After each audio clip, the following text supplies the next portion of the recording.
നമ്മുടെ വിസർജനം ചാനലില് നിത്യസന്ദർശകനായിട്ടുള്ള വേട്ടാവളിയൻ ഹാർപ്പിക് ഹുസൈൻ എന്ന് പറയുന്ന ഒരു പരമചെറ്റ അവൻ്റെ ഒരു പോസ്റ്റാണ് ഇന്ന് രാവിലെ കണ്ടത്. ഞാനൊന്ന് വായിക്കാം. മതം വിട്ടവനെ കൊല്ലണമെന്നാണ് മദ്രസയിൽ പഠിപ്പിക്കുന്നത്. ഹാർപ്പിക് ഹുസൈൻ സ്വന്തം മാതാവ് മരണപ്പെട്ടപ്പോഴത്തേക്ക് ഹൂറന്മാരുടെ അടുത്തേക്ക് പോയി എന്ന് പറഞ്ഞിട്ടുള്ള ഈ പരമനാറി അല്ല, ഇതിൻ്റെ അപ്പുറവും പറയും. ഇവനും എന്തായാലും കുഞ്ഞുനാളിൽ മദ്രസയെ പഠിപ്പിച്ചതാണ്. ഇവനും ഒരു ജിഹാദിക്കുണ്ടായവനാണെന്നാണ് ഇതുവരെ വിചാരിച്ചത്. പക്ഷെ ഇവൻ ഏതോ ജൂതലില് ഏതോ സംഘിൽ ഉണ്ടായിട്ടുള്ള ഒരു അസുര വിത്താണ്. അപ്പൊ മദ്രസയിൽ പഠിപ്പിക്കുന്നത് മതം വിട്ടവനെ കൊല്ലാനാണെന്നാണ് പറയുന്നത്. അങ്ങനെയാണെന്നുണ്ടെങ്കിൽ ആദ്യം കൊല്ലേണ്ടത് ഈ വൃത്തികെട്ട ഉളയാണല്ലോ. ഇവൻ പേര് മാറ്റിയിട്ടില്ലോ, പകുതി നിൽക്കുകയാണ്. കാരണം ഈ പകുതിയിൽ നിന്നാലേ സംഘപരിവാറിന്റെ അണ്ണാക്കിലേക്ക് തിരികെ കൊടുക്കത്തുള്ളൂ. അങ്ങനെയാണെന്നുണ്ടെങ്കിൽ കൊടിഞ്ഞി ഫൈസി എന്ന് പറയുന്ന ഒരു പാവം സഹോദരനെ നിനക്ക് ഓർമ്മയുണ്ടോ? 2 മക്കളുണ്ടായിരുന്നു ആ പാവം മനുഷ്യന്. ആ പാവം മനുഷ്യൻ ചെയ്ത തെറ്റെന്താണ്? മറ്റൊരു മതത്തിൽ നിന്നും ഇസ്ലാം മതം സ്വീകരിച്ചു എന്നതിൻ്റെ പേരിൽ സുബൈ നമസ്കാരത്തിന് വീട്ടിൽ നിന്ന് പോകുന്ന വഴിക്കാണ് സംഘപരിവാർ തീവ്രവാദികൾ ആ പാവം സഹോദരനെ നടു റോട്ടിലിട്ട് വെട്ടിക്കൊന്നത്. അത് എന്തിൻ്റെ പേരിലായിരുന്നു? അതെവിടെ പഠിപ്പിച്ചതായിരുന്നു?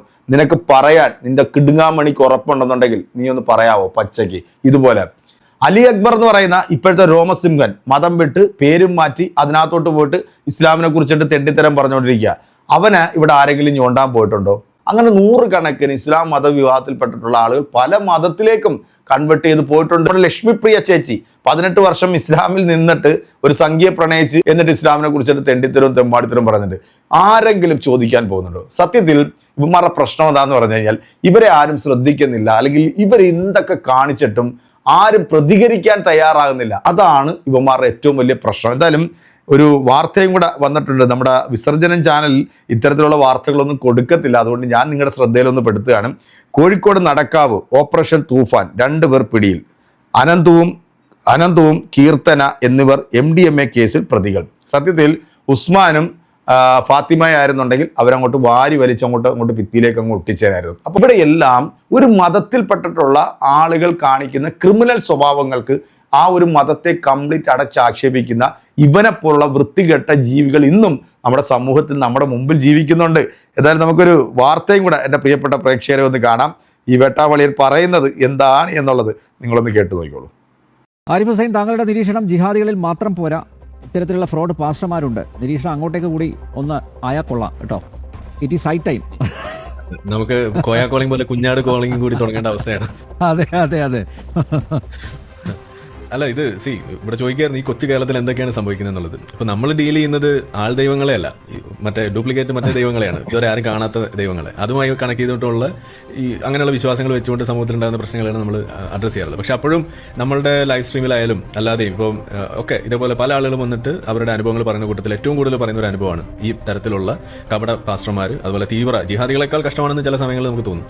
അത്തരത്തിലുള്ള വളരെ തീവ്രമായ രീതിയിലുള്ള കാര്യങ്ങൾ പറയുകയും ഇതൊക്കെ ചെയ്യുന്ന പാസ്റ്റർമാർ, ഇതുപോലുള്ള സംഘങ്ങൾ നയിക്കുന്ന ആളുകൾ, ഇവരെ കുറിച്ചുള്ള റിപ്പോർട്ട്സ് നമ്മളെ കോളിൽ നിരന്തരം ഈ ക്രിസ്ത്യൻ വിഭാഗത്തിൽ നിന്നുള്ള ആളുകൾ തന്നെ വന്ന് പറയാറുണ്ട്. ഇതൊരു വലിയ സാമൂഹിക പ്രശ്നമാണ്. നമ്മൾ ഈ മതങ്ങളെ എതിർക്കേണ്ടി വരുന്നത് ഈ മതവിശ്വാസത്തിന്റെ പേരിലല്ല. സത്യം പറഞ്ഞു കഴിഞ്ഞാൽ ഇപ്പൊ എനിക്ക് നമ്മുടെ കുടുംബത്തിലൊക്കെ എല്ലാവരും പല ആളുകളും ഭൂരിപക്ഷവും വിശ്വാസികൾ തന്നെയാണ്. അപ്പൊ വിശ്വാസമല്ല നമ്മുടെ പ്രശ്നം. ഈ വിശ്വാസം മറ്റുള്ള ആളുകളുടെ ജീവിതത്തിലും സമൂഹത്തിലും നമ്മുടെ ജനാധിപത്യത്തിനും മതേതരത്വ ബോധ്യങ്ങൾക്കൊക്കെ ഉണ്ടാക്കുന്ന അപകടം, അതിനുണ്ടാക്കുന്ന അപജയങ്ങൾ, ആ ഫേബ്രിക്കിന് ഉണ്ടാക്കുന്ന തൊള, ഇതാണ് നമ്മുടെ പ്രശ്നം. അങ്ങനെ വരുമ്പോഴാണ് ഈ ഇതിലെ വിഷയമായിട്ട് മാറുന്നത്. ഇപ്പൊ ഇവിടെ സംസാരിച്ച ആ ഒരു സ്ത്രീ പറഞ്ഞത് കേൾക്കുമ്പോഴാണ് ഭീഷണിപ്പെടുത്തിക്കൊണ്ട് ഇതുപോലെ വെട്ടുകളികളെ വിട്ടുകൊണ്ടൊക്കെ കാര്യങ്ങൾ ചെയ്യിക്കുമ്പോൾ സ്വാഭാവികമായിട്ടും ഇതുപോലെ മാപ്പ് പറയുന്ന അവസ്ഥ ഉണ്ടാവുന്നു എന്നുള്ളത് നമ്മളിവിടെ കാണുകയാണ്. അപ്പോൾ ഞാൻ ആലോചിക്കണം, ഇപ്പൊ നമുക്കൊക്കെ വധഭീഷണിയായിട്ടും അല്ലാതെയൊക്കെ വരുമ്പോഴും നമ്മൾ പിടിച്ചു നിൽക്കുന്നു. എന്തുകൊണ്ടെന്ന് പറഞ്ഞു കഴിഞ്ഞാൽ അങ്ങനെ ഒരു എക്കോസിസ്റ്റം നമ്മൾ ഉണ്ടാക്കിയെടുത്തു നമ്മളെ ചുറ്റും നമുക്ക് സപ്പോർട്ട് ചെയ്യാൻ. ഇപ്പോൾ ചുരുക്കി പറഞ്ഞാൽ ഇപ്പോൾ ജാമ്യം നിൽക്കണമെന്നുണ്ടെങ്കിൽ ഫേസ്ബുക്കിൽ ഒരു പോസ്റ്റ് ഇട്ടാൽ ജാമ്യം നിൽക്കാൻ ആളെ കിട്ടുന്ന ഒരു അവസ്ഥയിലേക്കൊക്കെ നമ്മൾ വളർന്നു കഴിഞ്ഞിരിക്കുന്നു.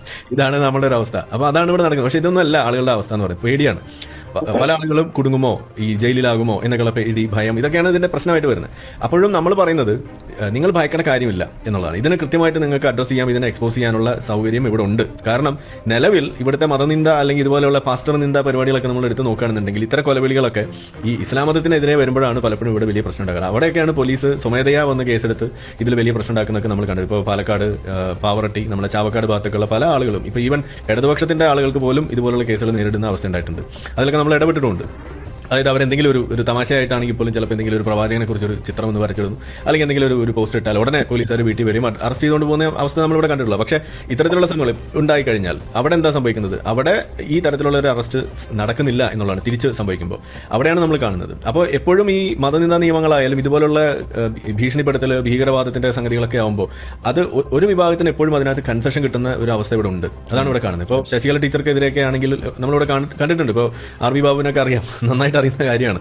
ഇവരൊക്കെ എന്തെങ്കിലും പറയാൻ വേണ്ടി കാത്തിരിക്കുകയാണ്, പറഞ്ഞാൽ അപ്പം പിടിച്ചോണ്ട് പോകും. ഇതാണ് നമ്മളിവിടെ കാണുന്നത്. അതേസമയം മറിച്ചാണെന്നുണ്ടെങ്കിൽ ഇവിടെ സംഭവിക്കില്ല, ഒന്നും സംഭവിക്കില്ല. ഒരു ഉദാഹരണം പറയുകയാണെന്നുണ്ടെങ്കിൽ ഇപ്പോൾ നമ്മൾ ഒരു പയ്യൻ ഇവിടെ മരണപ്പെട്ട സമയത്ത്, അവൻ ആത്മഹത്യ ചെയ്യുന്ന സമയത്ത് അവന് എഴുതി വെച്ചു, RSSകാരാണ് തന്റെ മരണത്തിന് ഉത്തരവാദികൾ, എന്നെ ഇതേപോലെ ലൈംഗികമായിട്ട് പീഡിപ്പിച്ചു എന്നൊക്കെ പറഞ്ഞു വന്നത് ഇവിടെ ഒരാഴ്ച സംസാര വിഷയമായിരുന്നു. പക്ഷേ ഇവിടുത്തെ മദ്രസകളിൽ എത്ര കുട്ടികളാണ് ഇതേപോലെ മരണപ്പെടുന്നതും അതുപോലെ തന്നെ അറസ്റ്റിലാവുന്നതും, ഇതുപോലെ ഉസ്താദുമാർ അറസ്റ്റിലാവുന്നത്? ഇതിനെക്കുറിച്ച് എവിടെയെങ്കിലും മാധ്യമങ്ങൾ ഒരു ചർച്ച നടത്തുന്നത് നമ്മൾ കണ്ടിട്ടുണ്ടോ? അപ്പോൾ ഏതൊരു വിഷയം എടുത്തു കഴിഞ്ഞാലും ഇത്തരത്തിലുള്ള ഒരു വൺ സൈഡഡ് ആയിട്ട് കാര്യങ്ങൾ കാണുന്ന ഒരു അവസ്ഥ ഇവിടെ ഉണ്ട് എന്നുള്ളത് തന്നെയാണ് നമ്മളിവിടെ പറയുന്നത്. എന്ന് വെച്ചാൽ ഇത് ഒരാൾക്ക് കൺസെഷൻ കൊടുക്കണമുണ്ട്, എല്ലാവർക്കും കൊടുക്കണം എന്നല്ല ഞാൻ ഈ പറയുന്നത്. നിങ്ങൾ അഡ്രസ്സ് ചെയ്യേണ്ട വിഷയങ്ങൾ ആണെന്ന് നിങ്ങൾക്ക് അറിയാം എന്നത് നിങ്ങളുടെ ഇത്തരത്തിലുള്ള പ്രകടനങ്ങളിലൂടെയും പ്രതികരണങ്ങളിലൂടെയും നമുക്ക് മനസ്സിലാവുമ്പോൾ അത് എല്ലാ വിഷയത്തിലും ഉണ്ടാകണമെന്നാണ് നമ്മൾ പറയുന്നത്. നിങ്ങൾ ആർ വി ബാബുവിനെതിരെയോ അല്ലെങ്കിൽ ശശികല ടീച്ചർക്കെതിരെയോ എടുക്കുന്ന ആ ഒരു മുന്നേറ്റം, ഇത് സമൂഹത്തിന് അപകടമാണ് എന്നൊക്കെ കാണുന്നു, അതല്ലെങ്കിൽ ഇത് ഭീകരവാദമാണ് എന്നൊക്കെ കണ്ട് നിങ്ങൾ അതിനെ ചെറുക്കാൻ വേണ്ടി മുന്നോട്ട് വരുമ്പോൾ അത് രണ്ട് കാര്യങ്ങളാണ് അവിടെ പ്രൂവ് ചെയ്യുന്നത്. ഒന്ന്, നിങ്ങൾക്ക് അതിനുള്ള കഴിവുണ്ട് എന്ന്, നിങ്ങൾക്ക് കേൾവി ശക്തി ഉണ്ട് എന്നുള്ളതാണ് അവിടെ പ്രൂവ് ചെയ്യുന്നത്. പക്ഷേ അത് ഈ പറയുന്ന ആർ വി ബാബുവിൽ നിന്നോ അല്ലെങ്കിൽ ശശികല ടീച്ചറിൽ നിന്നോ മാറിയിട്ട് അതൊരു ലുക്മാൻ അൽ ഹക്കിനി ആവുമ്പോഴോ അതല്ലെങ്കിൽ നമ്മുടെ മുജാഹിദ് ബാലുശ്ശേരി ആവുമ്പോഴോ അതവിടെ പിന്നെ കേൾവി ശക്തിയില്ല, നിങ്ങൾക്ക് പ്രതികരണ ശേഷിയില്ല. അത് പാസ്റ്റർമാരാകുമ്പോഴും അത് തന്നെയാണ് അവസ്ഥ എന്ന് വരുന്നിടത്താണ് ഇതിന്റെ പ്രശ്നം. അപ്പോൾ ഇത് ഈക്വൽ ആവണം. നിങ്ങൾ പ്രതികരിക്കുമ്പോൾ അതെല്ലാം ഈക്വൽ ആവണം. ഇതൊരു വശത്ത് മാത്രമായിട്ട് തങ്ങി നിൽക്കുന്നു എന്ന് വരുന്നത് തന്നെയാണ് ഇതിന്റെ പ്രശ്നമായിട്ട് മാറുന്നത്. അത് ഇതിന്റെ ഉണ്ടാകുന്ന ബുദ്ധിമുട്ട് എന്താന്ന് പറഞ്ഞു കഴിഞ്ഞാൽ ജനങ്ങൾ പൊതുവെ ഇത് അവരുടെ കൈകളിലേക്ക് പോകും. ഇതൊരു വിജിലാന്റിസത്തിലേക്കാണ് പോവുക. ഇത് നാട് കുട്ടിച്ചോറാവുന്നതിന് തുല്യമാവുക. എന്നിട്ടും ഇത് നാട് കുട്ടിച്ചോറാവാതെ ഇങ്ങനെയൊക്കെ നിൽക്കുന്നുണ്ടെങ്കിൽ അതിന്റെ കാരണം എന്തെന്നുള്ളതാണ് നമ്മൾ ഇവിടെ പഠനവിധേയമാക്കേണ്ടത്. കാരണം അതിലൊരു കാരണം ഇവിടുത്തെ ഭൂരിപക്ഷം ജനങ്ങൾ ഇതിനകത്തൊന്നും ഏർപ്പെടാതെ, ഇതിനകത്തൊന്നും വലിയ തോതിൽ സെൻസിറ്റൈസ്ഡ് ആയി ഇതിൽ പ്രശ്നം ഉണ്ടാക്കുന്ന ആ വിജിലാന്റിസത്തിലേക്ക് പോകാതെ നിൽക്കുന്നതുകൊണ്ട് മാത്രമാണ്. പക്ഷേ ഇതെന്നും അങ്ങനെ ആവുമെന്ന് നമ്മൾ പ്രതീക്ഷിക്കുന്നത് അബദ്ധമായിരിക്കും. ഇത് ഇടപെടേണ്ട ആളുകൾ, ഇവിടുത്തെ ക്രമസമാധാനം പാലിക്കേണ്ട, അതിന് ഉത്തരവാദിത്തം എടുത്തുകൊണ്ട് അതിന് വേണ്ട നിയമങ്ങൾ നടപ്പിലാക്കാൻ വേണ്ടിയുള്ള ആ ഒരു ബാധ്യത ഉള്ള ആളുകൾ, പോലീസ് സംവിധാനങ്ങൾ, നിയമ സംവിധാനങ്ങൾ ഉണർന്നില്ല എന്നുണ്ടെങ്കിൽ ഇത് ജനങ്ങൾ നിയമം കയ്യിലെടുക്കുന്ന ഒരു ദുരവസ്ഥയിലേക്കാണ് ഇത് കൊണ്ടെത്തിക്കുക. അത് തടയേണ്ടത് എല്ലാവരുടെയും ബാധ്യതയാണ്, മാധ്യമങ്ങളുടെയും ബാധ്യതയാണ്. അപ്പോൾ അതുകൊണ്ട് ഇത് ചർച്ചയെങ്കിലും നടക്കുന്നു എന്നുള്ളത് തന്നെ ഞാൻ ഇതിനകത്ത് അപ്രീഷിയേറ്റ് ചെയ്യുന്ന ഒരു കാര്യമായിട്ട് മാറുക. വിസർജനം ചാനലും ഇതിലെ കീടാണുക്കളും ഈ ഹാർപ്പിക് വേട്ടാവളിയനെല്ലാം കൂടെ പറഞ്ഞ് നിങ്ങൾ കേട്ടല്ലോ അല്ലെ? വധഭീഷണി ഉണ്ടെന്ന് ആർക്ക്? ഇവന്. ഈ സെപ്റ്റി ടാങ്ക് പൊളിച്ചിട്ട് ആരെങ്കിലും അകത്തു പോകാൻ തയ്യാറാകുമോ? അത്രയും ബുദ്ധിയില്ലാത്തവരാണോ ഈ സമുദായത്തിൽപ്പെട്ടവര്? സത്യം പറയാം, ഇവനെ ഒന്നും ഒരു വടിയെടുത്ത് പോലും അടിക്കാത്തതിന്റെ ഒരു പ്രശ്നം. അല്ല, ഒരു വടിയെടുത്ത് അടിക്കുകയാണെന്നുണ്ടെങ്കിൽ അത് വെച്ചിട്ട് ഇവർക്ക് എന്തെങ്കിലുമൊക്കെ ചെയ്യാമെന്ന് വിചാരിച്ചിരുന്നിട്ട് പോലും എന്തെങ്കിലുമൊക്കെ ആക്കി തീർക്കാമെന്ന് വിചാരിക്കുന്ന ഇവന്മാർക്കൊന്നും ഒരു പുല്ലും ചെയ്യാൻ പറ്റില്ല. ഇവിടുത്തെ മതപണ്ഡിതന്മാരോ അല്ലെങ്കിൽ ഇവിടുത്തെ മുസ്ലിം സമുദായമോ അല്ലെങ്കിൽ ക്രൈസ്തവ സമുദായമോ ഒന്നും ഈ പറയുന്ന വേട്ടാവളിയന്മാരുടെ വാക്കുകൾക്കൊന്നും ചെവി കൊടുക്കുന്നില്ല എന്നുള്ളതാണ്. കാരണം അവർക്ക് ഇതൊന്നും അല്ല വേണ്ടത്. അവർക്ക് വേറെ എത്രയോ കാര്യങ്ങളുണ്ട്. ഇപ്പം ഈ അനന്തു എന്ന് പറയുന്ന ഒരു പയ്യൻ, RSSകാരനായിട്ടുള്ള ഒരു പയ്യന്റെ കാര്യം പറഞ്ഞല്ലോ അല്ലെ? എന്ത് ലാഘവത്തോടുകൂടിയാണ് അവൻ അത് പറഞ്ഞത്. അവിടെ മദ്രസകളിൽ എത്രയോ കുട്ടികൾ മരണപ്പെടുന്നു, എത്രയോ അധ്യാപകന്മാരെ പിടിക്കുന്നു എന്നൊക്കെ പറഞ്ഞു. അപ്പൊ ഏത് കുട്ടികൾ എവിടെയാണ് മരിച്ചതെന്ന്, ഇത്തരത്തിൽ ഇത് നടന്നിട്ട് എവിടെയാണ് മരിച്ചതെന്നുള്ള എന്തെങ്കിലും ഒരു വാർത്ത നിനക്ക് കൊടുക്കാൻ പറ്റുമോ? പച്ച വർഗീയതയും അപരമത വിദ്വേഷവും പറയുന്ന സെപ്റ്റി ടാങ്കും ഈ ഇതിനകത്ത് വന്നിരുന്നുകൊണ്ട് ഇത്രയും തെണ്ടിത്തരം പറയുന്ന ഇതുപോലുള്ള പരമ ഊളകളെയൊക്കെ ഉണ്ടല്ലോ, നിയമപരമായ രീതിയിൽ ഇവനെയൊക്കെ നേരിടണം. അതാണ് ആദ്യം ചെയ്യേണ്ടത്. കൊടിഞ്ഞി ഫൈസി, അങ്ങനെ എത്രയോ സഹോദരങ്ങളെ ഈ പറയുന്ന തീവ്രവാദികൾ കൊലപ്പെടുത്തിയിട്ടുണ്ട്. ആരെങ്കിലും ഒരാളെ കുറിച്ചിട്ട് സംസാരിക്കുക ഇവന്റെ നാവ് പൊങ്ങൂല. കാരണം ലവന്മാർ ഇവന്റെ അണ്ണാക്കിലേക്ക് തിരികെ കൊടുക്കുന്ന ഈ അമേധ്യം ഉണ്ടല്ലോ, അത് അമൃതാണെന്നും പറഞ്ഞ് കഴിച്ചിട്ടാണ് ഇവൻ വന്നിരുന്നുകൊണ്ട് ഇങ്ങനെ കൊണയടിക്കുന്നത്. അപ്പം ഇതെല്ലാം തെളിയിക്കും. ആ ഒരു സിറ്റുവേഷൻ വരുന്ന സമയത്ത് നമുക്ക് കാണാം. അപ്പം നിങ്ങളുടെ കമന്റുകൾ അറിയിക്കുക. അടുത്തൊരു വീഡിയോ കാണാം. ബൈ.